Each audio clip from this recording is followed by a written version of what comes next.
get into where the 2024 market, your housing market here in Connecticut, ended up. Some of these end of the year stats. We'll update this again in January because some of the data will come in. Obviously, the year's not exactly over yet. We got a little, just a little bit of time left, and then there'll be some data that comes in over the first 1 and 2 weeks of January, and we'll have by mid-January we'll have a real, final number. But these numbers are basically this cake has been baked. Okay, it's you're just putting the frosting on at this point.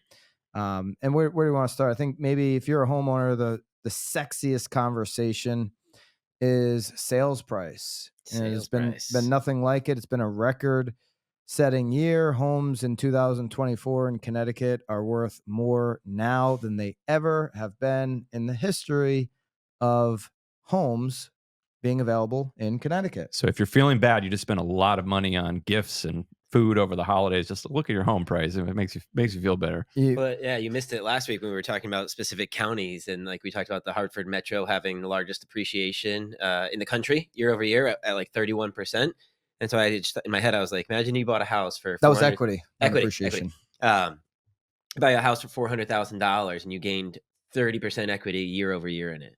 And it does, it's psychology. Like, it really does affect consumer confidence. Like, when your 401k is up and your home value is up, like, you can't really spend that money, but it makes you feel like you have more money. And so when you're like, oh, we're going to go on vacation, we're going to go out to the restaurant, we're going to, buy a new car. When consumers feel like they have more money, they're more likely to spend, which is another reason why, I think this American economy is going to just keep on humming right along. Just don't take out a refinance to go on vacation. Probably not the way to spend that equity. Okay. Not the best financial decision. But if you want to do that, well, go to scheduleloanappointment.com. If you want to really make bad decisions. If you want to make, I'll try and talk you out of it, and then we'll do the loan for you. If you want to make bad decisions, go to scheduleloanappointment.com or that's our new slogan. Head over to Mohegan Sun. We can make some bad decisions over there. Those that also sounds fun. Yes. Right? Yeah. All right, let's go to home prices here. Median sale price for single family homes in Connecticut ends the year at $430,000. Well, again, this isn't the end of the year. We'll give you that, I guess, in a couple of weeks. But right now we're at $430,000. The entire MLS.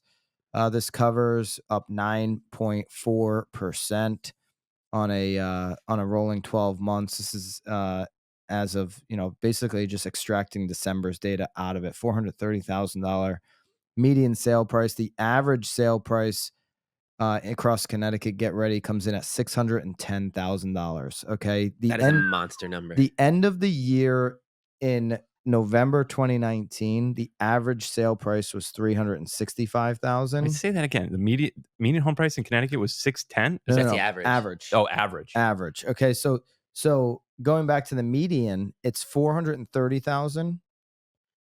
End of the year, 2000 right now, 2024, $430,000 median. Median. At the same time, in 2019. It was $266,000. Holy cow. Yeah. Okay.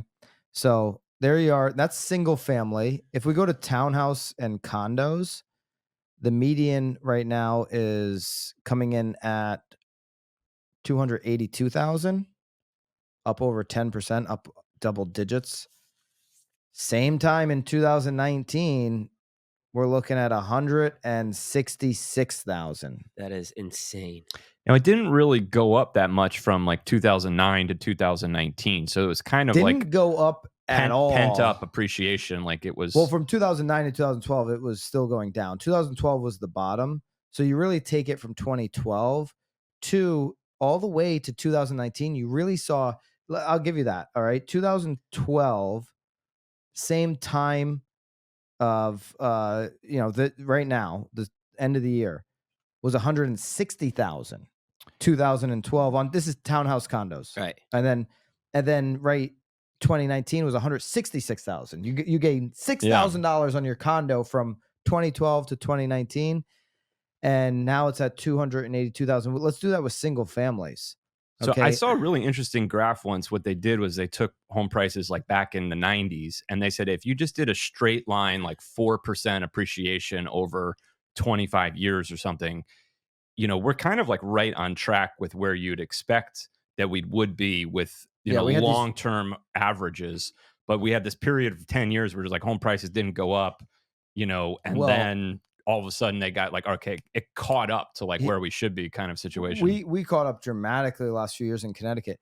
Home prices in other parts of the country, Connecticut was again very unique in the recovery, just like we're very unique right now, where we have the least amount of inventory compared to the entire country. We don't build, but other parts of the country, especially where there was inbound migration. I Mhm. mean, those places started to, the prices started to go up in like 2016. Okay, it took us to get all the way to 2019 to start seeing prices go up. We just were way, way behind during those years. You look at Florida, you look at Texas, you look in prices in California, all these other states in 16, 17, 18, their market was moving up on price and on demand. If we go to single family homes and play the same game, end of the year 2012 on single family, median price was $247,000. End of the year 2019, we were at 2019. We were at 266,000. So what did I say 2012 was? 2012 was 240, so just under 250,000. Yep, 247. 247 versus 267 basically. So you're talking about a $20,000 difference on a single family home over a 7-year period. Today, ending the year. Yeah, that was like 1% a year on average, Yeah. and now it's like been close to 10% a year for the last 4 or 5 years. Yeah, so we made it to your point. Yeah, that when you average it all out, it's 4%. When you look at every decade, if you play the game by decades, 10-year runs, the 90s, the 2000s, the 2010s, and the 2020s, real estate home prices, this is national, went up at a minimum 35%. The max was 48%. Even the 2000s, you had home prices because they went up so much in the beginning of 2000s. Then they went up as much as 80 something percent. Then you had a 40% drop. But every decade you have multiple percent, you have 10, 30 plus percent home price appreciation. So real estate is a long game. Obviously it's a forced appreciation, forced savings account where you rather get the benefit of appreciation and then paying down that fixed debt. Only country in the world that has a 30-year fixed mortgage. Schedule on appointment.com, of course, for that. And that's that the is benefit. true. Other people don't even realize a lot of other countries have these variable rates. You can't lock in a rate for 30 years. So it's Well, here's a quick, I guess, a prediction for you guys.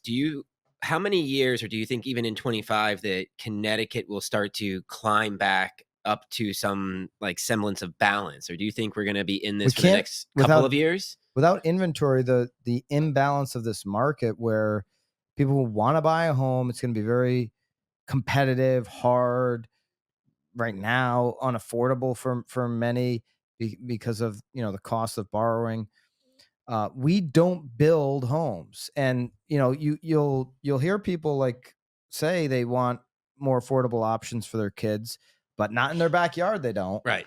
And so there's a lot of millennials too. Like There's a people lot in forget, like there's Connecticut. more millennials than there are baby boomers, and the millennials are like in their 30s and 40s, like prime time home buying season. And there's a lot of millennials that want to be in Connecticut. So that may It's come cheaper to a than New York. surprise to some, but yeah, it's actually Cheaper than Boston. Well, I'd almost go like the pandemic was actually it was a terrible thing that happened, but it was good for Connecticut and good for the Connecticut housing market because it brought a lot of people in and it showed them what we have to offer.